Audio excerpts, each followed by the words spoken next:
honestly just a guy that can score. I mean, like I'm excited for a guy that can score because it feels like they need more of that, like somebody that can just go get a bucket. That was definitely a problem last year.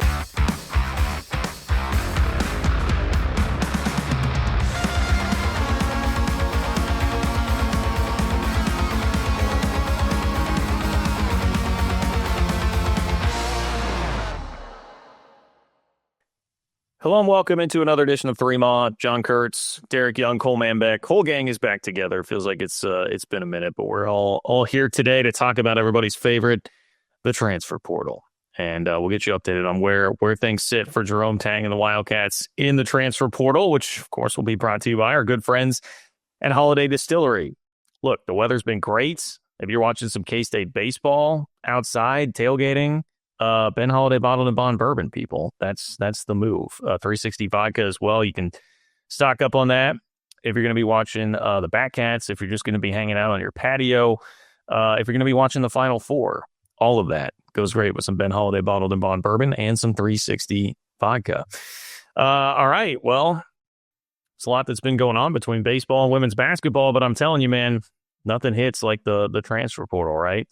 Now, I have said, guys, that I'm sort of backing off a little bit this year. I mean, I'm going to pay attention, but in terms of like riding the waves and getting way too into it and excited and wondering what's going to happen with this guy or that guy, like I'm stepping off that ride after last year. I don't know how you guys feel. Where are you guys at on this as we hit really like year 3 of the full blown transfer portal experience? I'm going to be super engaged and monitor it, obviously, and be very curious and intrigued on how they build out this roster, though it won't be exclusively through the transfer portal. But I will probably reserve excitement a little bit more this time, I'll be honest, just because I think the transfer portal, you don't always know what you're getting. And obviously I'm not breaking any news there, but there's some guys that come through and are better than you expect. And maybe someone like Max Jones illustrates that perfectly. And then there are some guys where it takes a little while or it never hits. It took a while for Doug and it probably never hit for Ugonna Onyenso. And Chor never even stayed with the program for more than, 4 or 5 months. So I will closely watch how they assemble this team, but in terms of specific parts and what it could mean for the next season, I'll probably be patient and more reserved this time.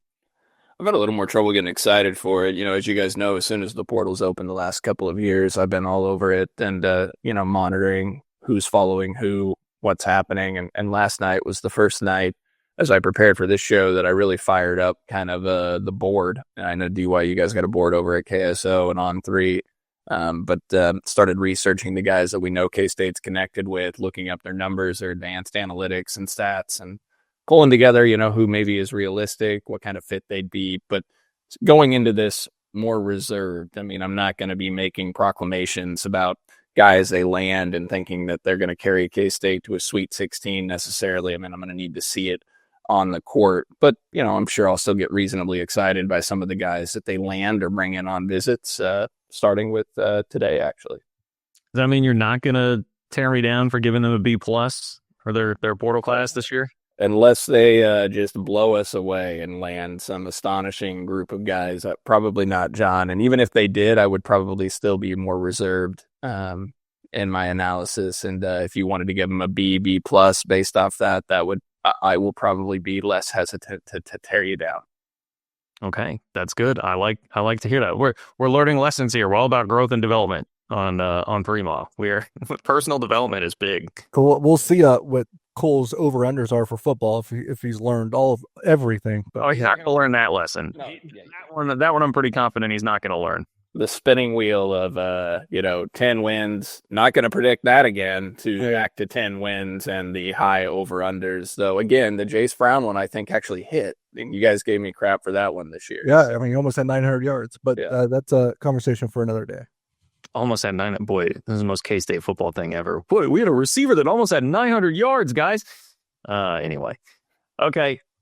Transfer portal time. Look, I got to start here, and I know this is like starting on a bit of a down note, but there were a lot of whispers about Bennett Stirtz from Drake, who had an awesome season, an awesome tournament, beat K-State, in fact, back in Sprint Center, but because he grew up a K-State fan, because he is dating a Classy Cat, there was a lot of discussion about whether or not he was somebody that K-State would be able to target and land. He follows Ben McCollum to Iowa. That was going to be a really, really tough task, right? To pry him away from a guy that's taken him from a D2 player to NBA draft pick and somebody that's known by most college basketball fans now at this point after his performance in the NCAA tournament. I will say, little disappointed that it just, about the second that Ben McCollum to Iowa became official, Bennett Stirtz was not very far behind. So it didn't seem like there was, a whole lot of a fight put up, I guess we'll put it that way. But where were you at, DY, on your disappointment level with the Bennett Stirtz saga?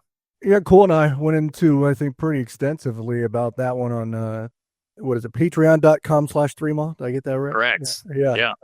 So if you want more in-depth discussion on that front, we got it there because you touched on it, but the girlfriend being a Classy Cat and a Kansas State student wasn't the only tie. There was several other ties that could connect him from Bennett Stirtz to Kansas State. And it seemed, and from what we have gathered, that, like you said, they were not really given a chance to compete for him. For whatever reason. Obviously, we know the main one being that he had a loyalty to Ben McCollum once he became a high major head coach. Now, the hypothetical that we'd all like to know that we'll probably never know is what happens if Ben McCollum doesn't get that job offer? What if he stays at Drake? Does that change the calculus? Does that send him to K-State? I tend to say yes, but it's hard to be 100% even on that just because, again, it didn't feel like he gave them much of a crack this time.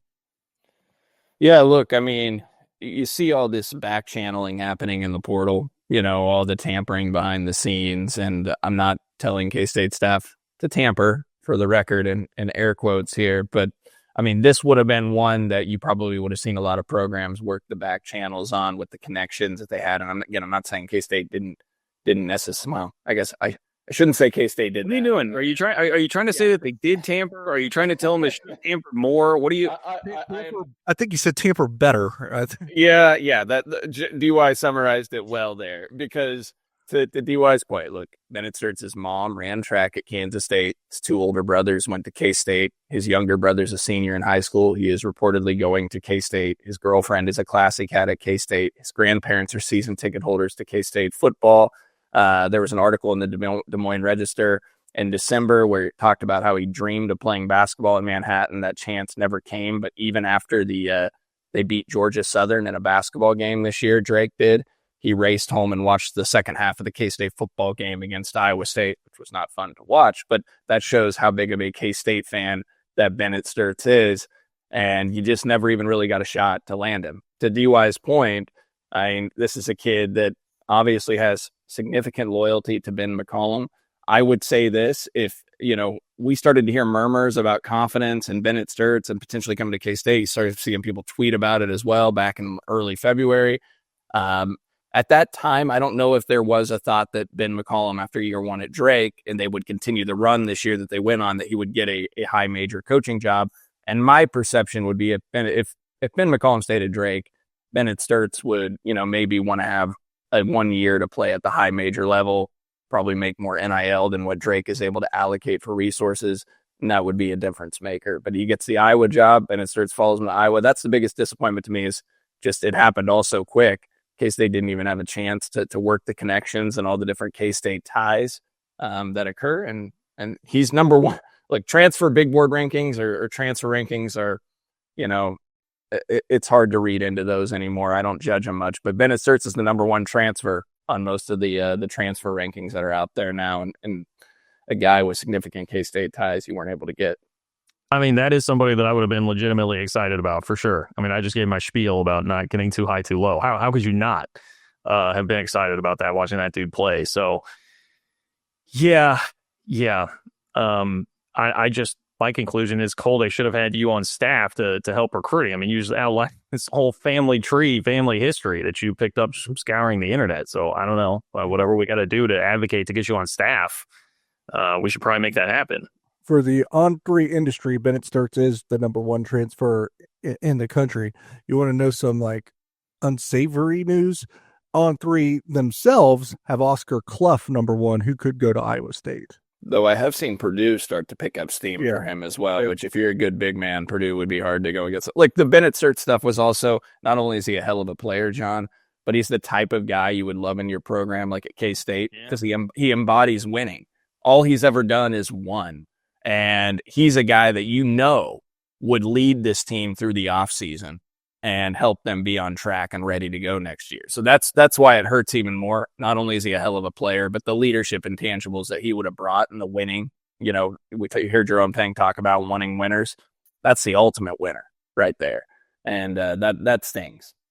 It's a total slam dunk all the way around for sure. Yeah. I guess we can say this, you know, pretty good K-State fan if he's not going to go to K-State, but he will go to Iowa where, you know, he can compete against Iowa State, right? Try and, you know, dig at the Cyclones a little bit. That's shout out to Bennett Stirtz, man. You're still EMAW. I can tell. Still very EMAW, even though he's going to be at Iowa. That's a good choice. Good choice. All right. It's also a good choice to be like DY and rock your home field apparel today. Congratulations to Houston. Headed to the Final Four.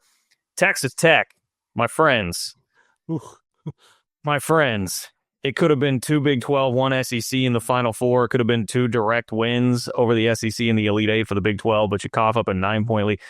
We should probably talk about that later because Cole and I feel like had a good discussion about that and what would happen if K-State had done that. Anyway, Houston won. They held Tennessee to 15 points in the first half. So DY's got his home field apparel Houston gear. You can get it at homefieldapparel.com. Oh, it's Phi Slamma Jamma, it looks like. Yes. Okay, even better. That's a sick shirt. I like that one. All right, there you go. That's a natural, genuine reaction from me, people. You can get it at homefieldapparel.com. I got home field. John's ordering it today, I think. I got K-State home field. K-State hat. K-State home it's field. Great, Cole, but you know, we've seen that a bunch. We've seen that a million times. I haven't seen the Phi Slamma Jamma shirt, you know. I own that hoodie. It's very comfortable. I love to wear it. I love to wear it around the house because it's really comfortable and cozy. So make sure you get it at homefieldapparel.com. Use promo code 3MAW24 for 15% off your first order. That's promo code 3MAW24 for 15% off your first order. And we're back in just a moment. Looking for tickets for your next event? Tickets for Less is your number one source. Save big on every purchase when you use promo code KCSN at ticketsforless.com. Success in real estate takes more than vision. It takes the right financial partner. When someone takes something rundown and turns it into something great, that's called a comeback story. Like Bryan Group. They take distressed properties here in KC, completely rework them, and then turn them into valuable real estate. But that kind of work needs the right bank behind it. Enter Emprise Bank. They're not about cookie-cutter loans. They saw Bryan Group's vision, backed them, and now they're making big moves in Kansas City real estate. Talk about your partner impossible. Emprise doesn't do one-size-fits-all financing. They invest in potential and back growth. Visit emprisebank.com/KC to learn more. Emprise Bank. Member FDIC. Equal housing lender. All right, on to not sad news, at least yet. A visitor here. We've got one potential visitor lined up for K-State in the transfer portal. So let's go ahead and make this the top storyline of the week, which is brought to you by our good friends at Alenco. AlencoHome.com, ALENCO home.com to get hooked up with everything you need for any kind of home remodel project that you have going on. Talk to our friends, great K-Staters at Alenco. All right, Marquel Sutton was the Summit League Player of the Year from Omaha, 6'8" forward, and he is visiting today, basically, as we speak. I like this. Definitely a guy with a lot of high major interests, a guy that was very productive. What is your assessment, boys, of, I guess, the likelihood of K-State landing him and where this ranks in terms of, you know, how excited people should be getting about this name? You have to, I mean, I have no idea about the chances. transparently, no inside information here, but typically in the transfer portal, a first visit is a good sign. That's how the transfer portal kind of works. So that's how I would deliver my opinion on where they stand on that front. In terms of excitement about the player, look, Cole said it many times. He's the Summit League Player of the Year. So I think that's substantial in itself. And he's a natural scorer, I believe. He's a bucket. He can kind of score in a multitude of ways. I think he can be a 3-level scorer, but he hasn't shown that yet. What's interesting is like he probably needs to be more efficient and shoot the ball better, but there is signs that he's capable of that if in the right situation as well, and maybe the right kind of usage at the same time. In terms of fit, yeah, it'll be interesting 4 or 5. I tend to think 4 on the floor. So that's where I am right now. But just in general, I like that they're chasing players from winning programs again, because I think they're also after the Sun Belt Player of the Year and even RJ Lewis, the Big East Player of the Year from St. John's. Yeah. Look, he's been at Omaha the past 3 seasons, started all 99 games. He's appeared in, averaged over double figures in all 3 seasons at Omaha. This last year, 19 points, 8 rebounds a game. Visiting K-State today on Monday. Again, transfer portal rankings, take him with a very big grain of salt, but On3 ranks him as the number 56 player overall in the portal, number 16 power forward. You guys already mentioned Summit League Player of the Year on an Omaha team that made the NCAA tournament, won their league tournament, was a 15 seed in the NCAA tourney. DY's point, he's 48% from the floor, just under 28% from 3 on 101 attempts this past season. Hovered right around 28% from 3 in each of his past 3 seasons at Omaha. The efficiency, you'd like to see him take better shots, because if you look at the numbers, 199 at 376 on twos, that's 53%. That's not bad. 145 of 206 on shots at the rim per Bart Torvik. That's north of 70%. David Gasson was 73% on shots at the rim on 213 attempts. So very similar numbers, but Sutton was 54 of 170 on other 2-point attempts, not at the rim, which is under 32%. You guys know David Gasson didn't take many long twos, only 43 versus 170 for Sutton. So big difference there. 74% at the free throw line on 209 attempts, 6.3 per game, 43.9 free throw rate. You really like that.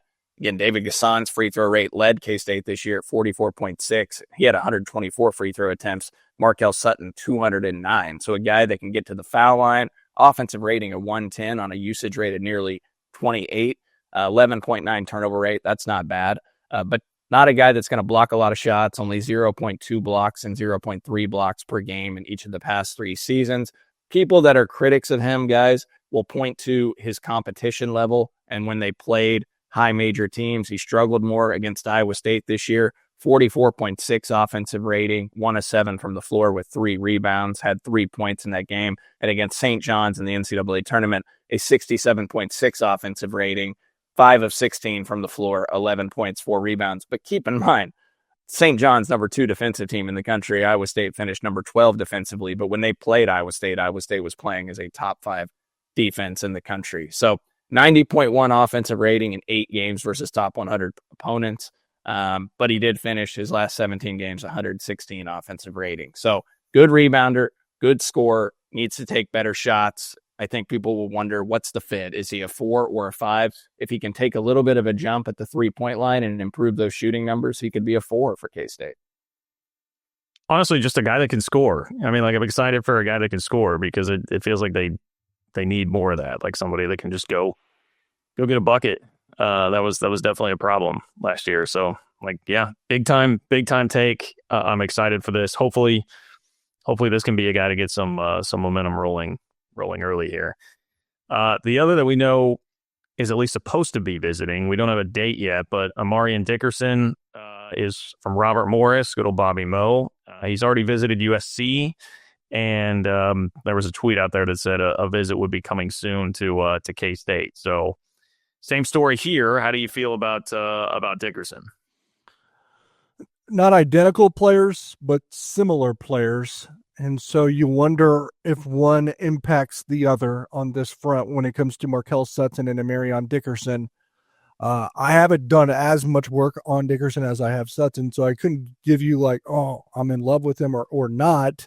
But what I would say is, again, and this is something that I've liked so far, comes from a winning program. Robert Morris was a very good team in the Horizon League and represented that league in the NCAA tournament.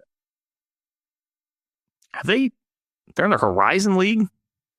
Yep. Yeah, Horizon League now. I don't know if that's a realignment thing, but yeah. Here's the thing I really like about Amarion Dickerson, guys. Horizon League Defensive Player of the Year. Yeah, we talked about them needing to become, a better defensive team. They need a couple of those dudes that can lock down on the perimeter. Here's a 6'7", 185-pound guy at the wing that's physical and will play hard-nosed defense. Horizon League Defensive Player of the Year, as I mentioned, shot blocker, 2.3 block shots per game, 8.6 block rate. That's really good. He had 8 block shots in a game versus Detroit Mercy this year, 12 games with 3 or more blocks. He posted 3 double-doubles this season, posted 115.5 offensive rating in 3 games versus top 100 opponents.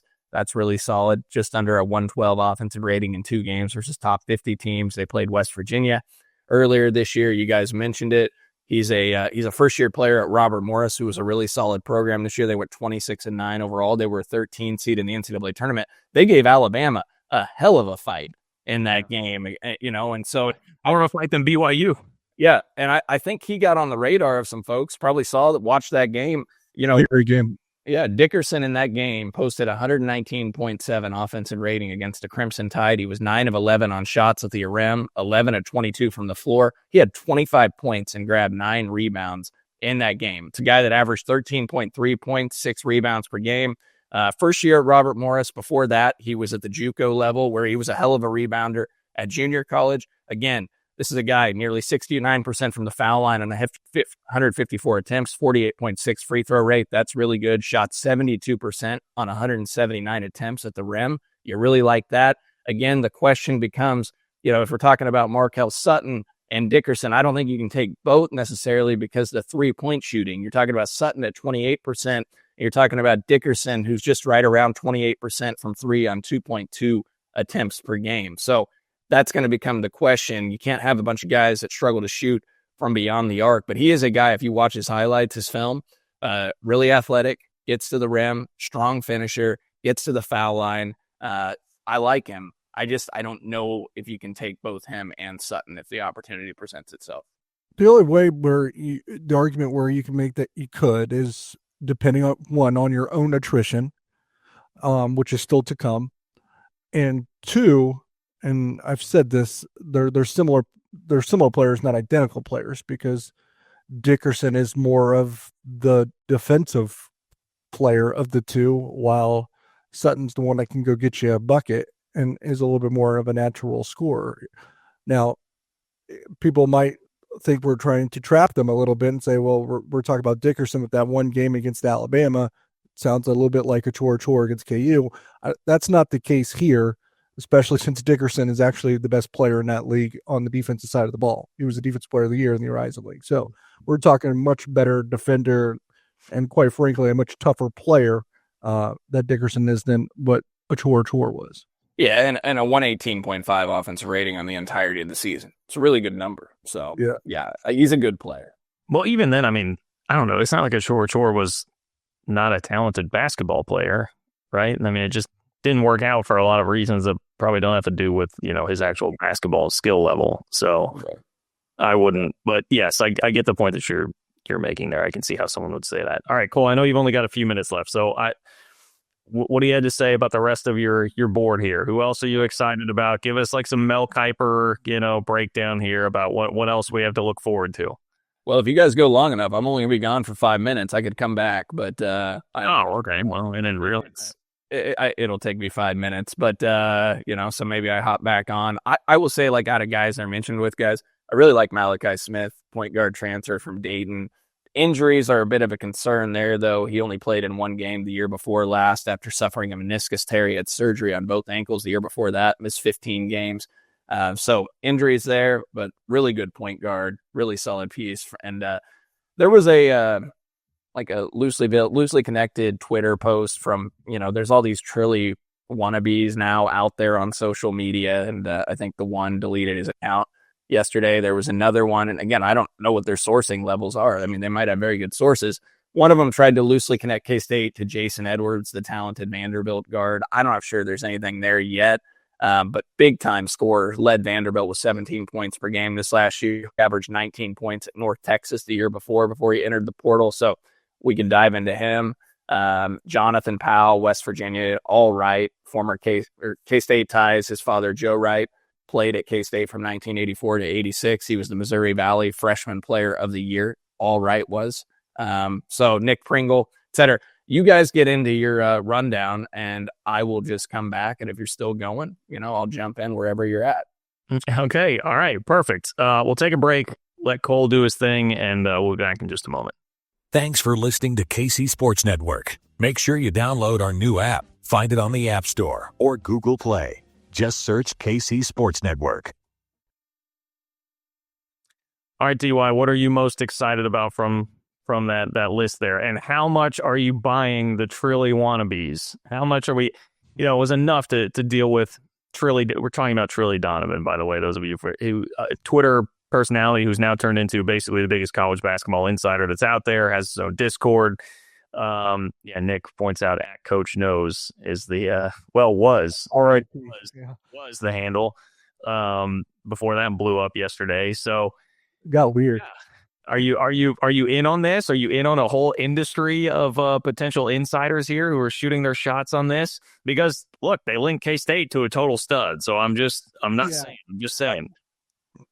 Look, I don't know what that situation is like. It appeared like it got really, really weird. So I don't really want to dive into all of that.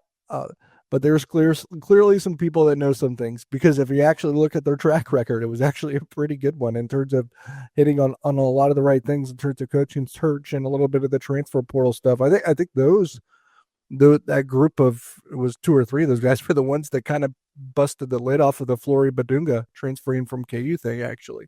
So they had a little bit of clout for the time being. And if they're right about Jason Edwards, Vanderbilt guard, being connected to K-State, then I'm kind of excited about that. Now him and Doug McDaniel, I think, would be a crazy and potent offensive 1-2 punch if that came to pass. But you do worry about the defensive side of all of those twos. Again, Edwards a little bit bigger than Doug, but not a whole lot. So you are going to give up some defense, I'm sure. Yeah, but if they would like to turn themselves into BYU and just score like 90 a game and give up 85, I'm here for it. That sounds fun. And as long as they get buy-in, this staff can kind of figure out the defense themselves. They've kind of shown that that's at least the end of the floor.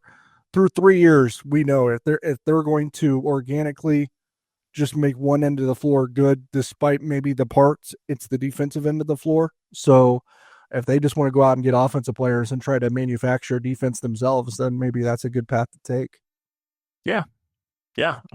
I'm following the logic on that. I just want fun. I want guys that can score. I want Edwards is that. So that should be a guy that you're probably should get excited about. I don't know as much about Malachi Smith that Cole does. Despite him being from Dayton, I didn't watch a lot. Dayton wasn't as good this year as they typically are. That was part of the problem of not seeing the Flyers as much. RJ Lewis from St. John's is in the portal, and the only reason why I bring that up is, one, of course, he's the Big East Player of the Year, really a player for Pitino for multiple seasons. I wonder if getting benched in the NCAA tournament is why he is in the portal. We'll see. But I also bring that up not because I know K-State is connected to him right this second, but they recruited him. He was one of the first high school players that they recruited when they took the job at K-State. Well, that wasn't the thought that Dorian Finister came instead of him, basically? But, yeah, I mean, Finister took that spot that was available for sure. Yeah. So, you never know. What do you think of him as a player, though? It seemed like I was judging by the Discord reaction, patreon.com/3ma if you want to join the Discord and learn a lot of this before it hits the podcast airwaves. But it seemed like there were some polarizing opinions. Are some polarizing opinions on him. A guy that can score, but he can't shoot. So he scores in other ways. He's just tough, gritty defender, just a kind of a hooper, a really good ball handler, but he's never really been a great shooter. So, but he would be a take for you, though, it sure sounds like. It would depend on the other pieces. It's hard to know. Like, some of these guys, I think, are fit dependent. And again, we just talked about 2 guys that aren't great shooters, and Amarion Dickerson and Marquel Sutton, though maybe capable of being better shooters than they have shown. you can't just flood the floor with a bunch of guys that aren't good shooters even, because then you run into a spacing problem, which has been at times a thing at K-State. Well, not just that. I mean, I hate to take another BYU example here. I swear I'm not like trying to just shoehorn them into everything, but look at their game against Alabama, right? Like they scored 88 points and were great offensively, but they were like 6 of 30 from three, and Bama made, what was it, like 24 threes, and you lose by 20. So, I mean, that's just the sport now. Like, yeah, you got to have shooters. And I don't know. That is one thing as we look at what they're trying to do here. It feels like 2 years in a row we've heard that they were going to try to, well, certainly this last year, they were going to get better from three-point range, right? They were going to get better three-point shooters. They went out and got Hassan, basically specifically to do that. And it's still, I mean, it didn't work out. Yeah, I mean, because Hassan shot about what they probably thought he would from three. Max Jones, I think, probably did as well. But Doug McDaniel fell off the face of the earth when it came to the three-point line. I don't know. Even Hassan, did Hassan wind up at like 35%? For the season, I think he was almost 38. Okay. Was it the conference play number? Conference play dipped. Yeah, he dipped in conference play. But his defense got better, so it was like a little bit of a give and take. Yeah. I mean, that's fair. That's fair. I'm not here to like run him down too. Also, some of it was just, part of the season. Cole brought up Jonathan Powell from West Virginia. My thing is like that guy looked like almost an exclusively a three-point shooter as well. I was like, well, I like those players, but then you start to get into some overlap. You got to be able to do more than one thing. Yeah, and you're right. It was even 39% if you want to round up for Hassan. So basically, well, yeah, 0.7% better than what he did at Villanova last year, the year before in 23-24. So Doug was the one that needed to be better from three because like we could talk about those other guys that maybe dropped a percentage point or two or got a little bit better by almost just 1 percentage point. I think Doug's like dropped by like 15. Yeah. Yeah. Boy. Well, and he's just got to get more efficient everywhere, But again, and that comes back to, we talked about this, it's like the first 15 games, right? For Doug, that was just the nightmare. Yeah. Even late though. I don't know. It felt like every that he put up was like, 5 for 17. But he was at least playing well despite not shooting well. But yeah, or at least locked in. And like when he was also not locked in and doing that was what was hard to watch. He was exactly 11% worse this year from 3-point range. Went from 36 to 25.8. So not great. Gonna need that to get better. I guess speaking of that, one thing I did think of, DY, was I know a lot of people have been asking, like, hey, I mean, the portal's been open for a minute now. We have not seen any K-State players officially enter yet. Yeah. I think we, obviously expect that, you're going to see some moves there, and it's not a huge puzzle to figure out who some of those are going to be. If you would like help figuring out the puzzle, patreon.com/3ma. But what do you make of the fact that we still have not seen anybody enter the portal? It certainly is no reason for alarm. I can definitely say that to everybody. Like, don't worry, there will be movement on the roster, but the fact that it hasn't happened yet, I think, has caught people off guard because there's 1,700 kids in the portal already. Yeah, 1,700 kids in there, or whatever the number may be at this point, probably growing or maybe lessening as guys make decisions. I know it was 1,500 at least as of a couple days ago, so I just tacked on a couple hundred more for this measure. Yeah, just it's probably a good assumption. Though now some guys are probably making decisions, so maybe that's being tapped down a little bit lower. And none of them are K-State players. So yeah, am I surprised? Maybe a little on the timing, but like my expectation will be that it definitely happens this week. And if it doesn't, then I'm really going to be scratching my head. Okay. All right. There you go. DY prediction, everybody. Just get ready for would you be really scratching your head if none of the let's say the three that we expect to definitely go in, if they didn't go in this week, it's like what's going on? Yeah. Yes. I do agree with you on that. What about the coaching staff is also something people have been asking about and wondering if there would be any reshuffling there, and we haven't heard any news really one way or the other. Some murmurs here and there. Really, most of that was a couple weeks ago. A little bit of chatter here and there. Again, most of that a couple weeks ago. Some things that we thought were definitely going to happen maybe aren't going to happen. I don't know. That seems like the best well kept secret in the program right now, to be quite honest.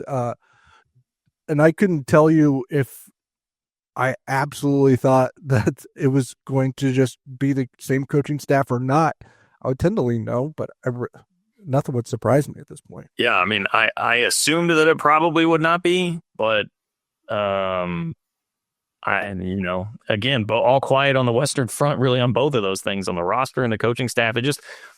I get how people are like antsy and like what's going on here. Cole, where do you stand as we welcome Cole back here? All right, surprise level that we haven't seen any movement on the coaching staff or from guys actually officially entering the portal yet.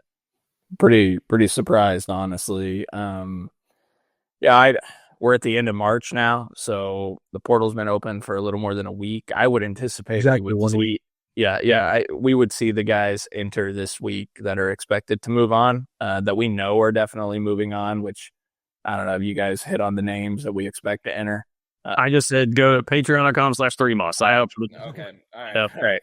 Yeah, I think we definitively think 3 are moving on, but there could be, like, these things are fluid. You could end up finding a guy that you really, really like, or conversation could shift behind the scenes. So right now, 3 probably definitively moving on. And then the waivers on Tyreek Smith and Max Jones are pending. I would say there's probably a little bit of decreasing confidence on that. No one knows. These things are such a crapshoot. Nobody knows where those waivers are going to go for sure. I have no idea. I think Max is probably, I'll be honest, I think he's probably screwed. Like, none of those court rulings seem to be going in favor of what he's trying to shoot for when it comes to a waiver. Tyreek Smith, and people are probably going to roll their eyes, I would actually say might have a better shot just because he can say that he got caught up in a whole NIL fiasco last year and didn't play. Yeah. So, like, if both waivers were refuted or refused, then they have 5 openings probably that they're working with. Yeah, because they had 2 exiting seniors, but they signed 2 high school guys. Yeah, I think, to your point, if I were putting odds, I think there's a better chance that 1 of 2 get approved, and they have 4 openings potentially.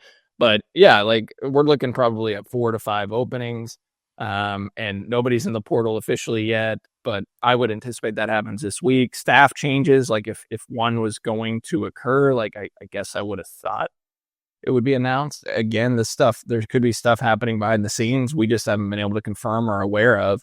But no changes right now. And with the portal open and you got guys visiting campus, like, you would think you know what you're doing with your staff if you're making. And if something's being hidden pretty well, when recruit pictures start to come out, sometimes that can be a pretty good hint. Yeah, it's harder to hide. Yeah. That's very true. This is a big week. I mean, like, you would expect news to hit this week at this point. Most teams are like, okay, if you were thinking about making a staff change and you wanted to, like, maybe one of the, like, a guy you were looking at was in the NCAA tournament. Now there's only 4 teams playing basketball. Well, I guess you got the Crown, but let's be honest, nobody's waiting to leave their program because of the Crown basketball. K-State's about to raid that UCF staff, Cole. The Crown basketball tournament starts today. Get excited, folks. So, yeah. Gosh, I'm glad now that you said that. I'm really glad Kansas State chose not to play. And yet, can you freaking imagine that? Like, it feels like the season's been over for a month, and we're gonna fire it back up. Yeah, and DY's gonna place a bet on it tonight. So, ooh, yeah. What? I haven't looked into it actually. Butler, Utah. I don't know. Like, you've got Utah. Weird coaching steps. You got Villanova playing in it. They don't have a coach. Well, you got Utah playing in it. It would be hilarious if Kevin Willard just coaches them tonight. I mean, it felt like he's drinking. Kevin Willard would be Alex Jensen. Yeah, just have them both do it. Get them both out there. Hey, it was art. Josh Eiler deserves his chance at a tournament title. He can be the lead assistant for that one. Anyways, so yeah, hopefully we hear some news this week on portal entries, and then if there is going to be a staff change or not, then we'll hear about it this week, I would expect. But I don't know. Yeah. What anybody else you guys hit on the portal that you were excited about? We talked about RJ Lewis. Which, by the way, on the RJ Lewis front, I had kept thinking like K-State took Dorian Finister over RJ Lewis when they were recruiting him, but then I went back and looked at the timelines, and Dorian Finister committed to K-State on May 2nd. K-State offered Lewis on May 11th that year, and he visited UMass on May 12th, committed to UMass on May 21st to Frank Martin. So that timeline doesn't sound right or make sense. I don't know if someone just got the dates wrong in a database, but it doesn't feel right. I can't. I mean, I was thinking they may have decided they wanted to take a portal guy over, but I don't know. I don't remember all of the details, but I mean, DY, are you thinking there's a shot at RJ Lewis? I just brought him up because they obviously have the ties and the connections from recruiting him when he was a high schooler. He was one of the first kids they recruited. So I brought it up. Northeast kid, which they tend to recruit some of those guys, right? So I brought him up again, but like you kind of mentioned with the fours or maybe the fives, I don't know where they're going to play with Dickerson and Sutton. Lewis, not a great shooter. You can't flood the floor with a lot of not a great shooters. Yeah, I mean that's the thing, but I'd take him for sure. Biggest player. Yeah. Hell of a biggest player of the year. Yeah. He brings a lot of intangibles. I'm glad you said that, Cole, because part of the thing I was pushing DY on, I was like, is he a take? Because it seemed like the Discord had some polarizing opinions here. And by the way, I'm kind of leaving it up to your guys' expertise. I don't watch enough college basketball outside of the Big 12 to have a great opinion here. But it seemed like there was some people were kind of out on him. I'm sure it is because it can be inefficient and doesn't shoot. First and foremost, they need good basketball players. But you do have to take fit into consideration.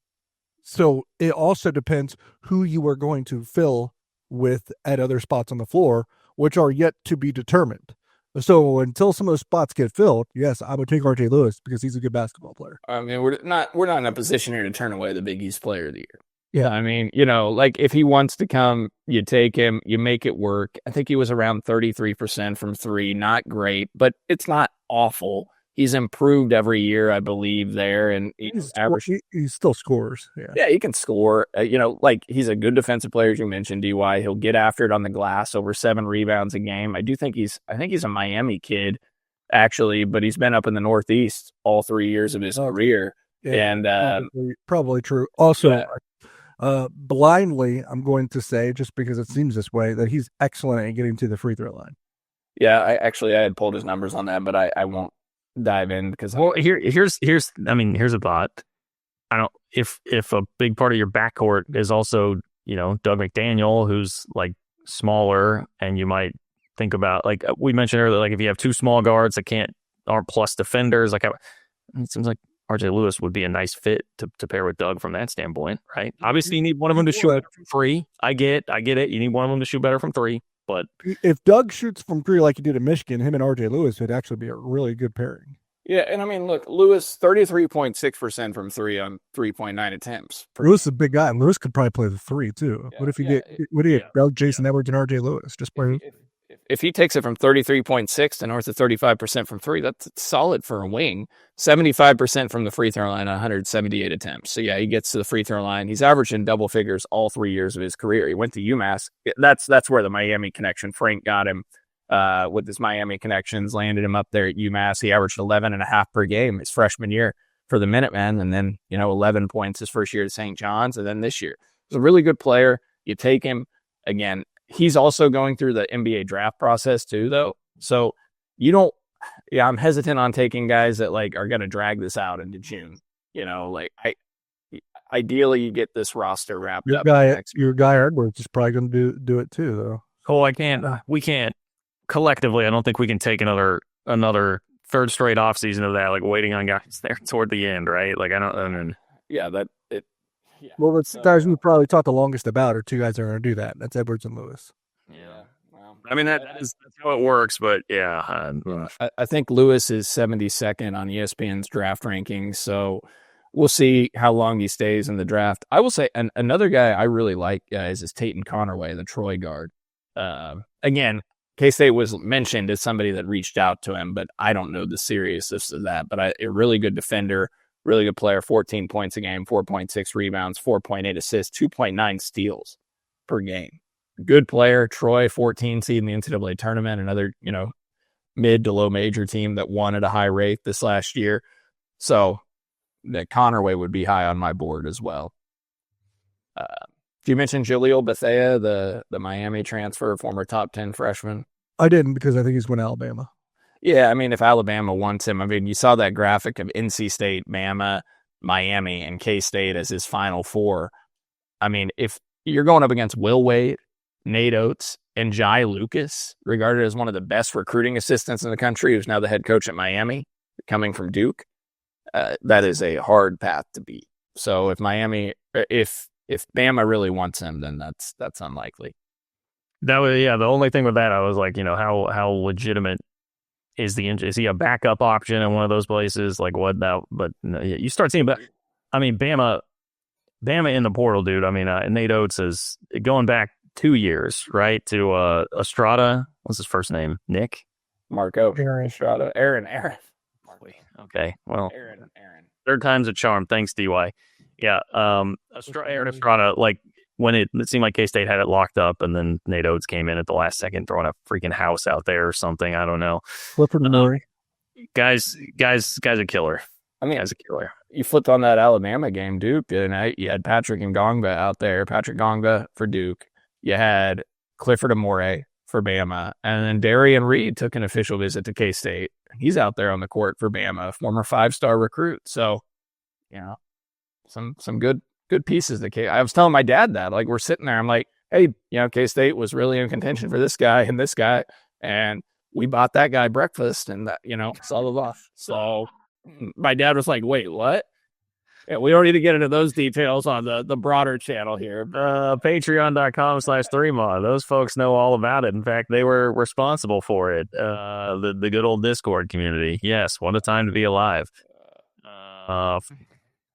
The text that day. DY wasn't on the Discord that day, and we were like sending him updates. So like, hey, DY, breakfast purchased. He's like, what?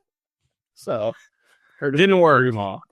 Didn't work. Didn't appreciate the breakfast that was purchased there. The free breakfast just doesn't mean what it used to be in this country these days, boys. Oh, we're gonna have to up our game. Maybe steak or something. Have they seen the cost of eggs?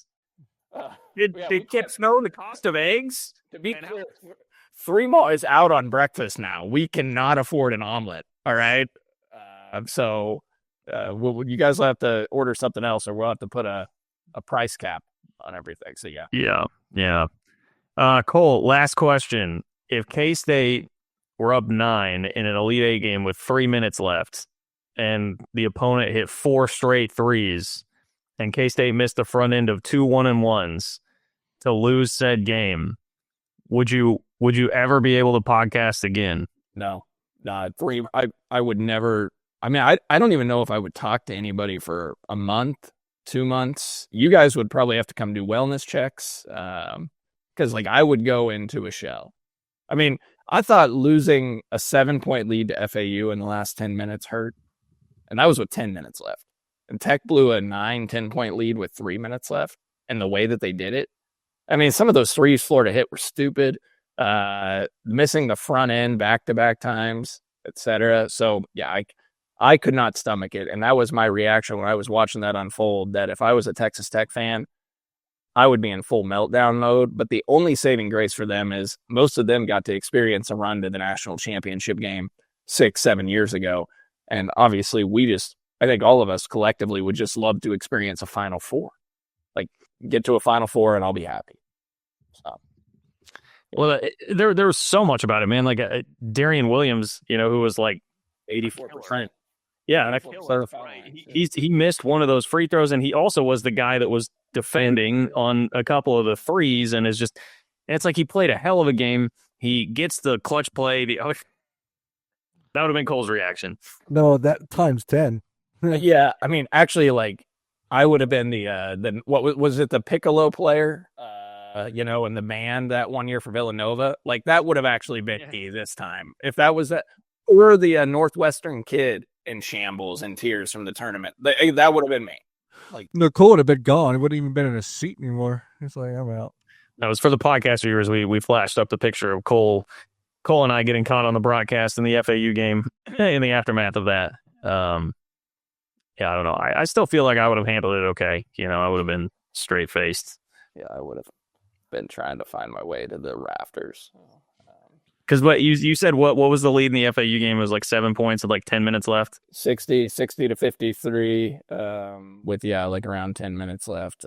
Maybe like the under 12. I feel like that was the under 12, perhaps. Yeah. So just even like talking about it brings back PTSD.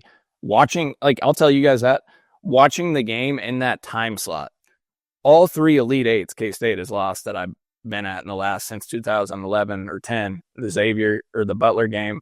It's always the first Saturday game on Elite Eight Saturday. So it's that first game. Which back to that Butler game, Cole. They had to play the late night, multiple overtime game in freaking Salt Lake against Xavier, and then they throw them in the first slot on Saturday. Like, remember Frank brought that up when we had him on the pod this summer, and how they got screwed on that. I mean, and even anything makes sense. Even then, Cole, speaking of blown leads, they had a lead at the under 4. They had a lead at the under 4 after playing like crap the entire game. Well, they might have had a lead against Butler. They might have had a lead against FAU. They were getting their ass kicked by Loyola Chicago. Loyola was never that one. That one we were out of our misery pretty early where that one was going. But Denny, literally, our seats in the media were right on the court back then. Denny hit that 3 in the corner to put K-State up 1 right in front of me, like 6 feet away. And I was like, here we go. They're gonna pull it out. But and then I'm not sure that they scored the rest of the way. And it was just like Gordon Hayward off. Yeah. And then I had to go to the hotel. I'm writing my stories in the lobby, and everybody's watching West Virginia and Huggins clinch to go to the Final Four, beating Kentucky. And I was just like, gosh. I mean, I love Frank. That wasn't like I wish Huggins was our coach. Like, obviously, we loved Frank, but it was just like I couldn't stomach basketball at that point. So, yeah, twisted the knife a little bit. All right. A nice uplifting note for everybody. Yeah. Transfer portal season's here, baby. And we'll fire up a big board over on Patreon here soon. Okay.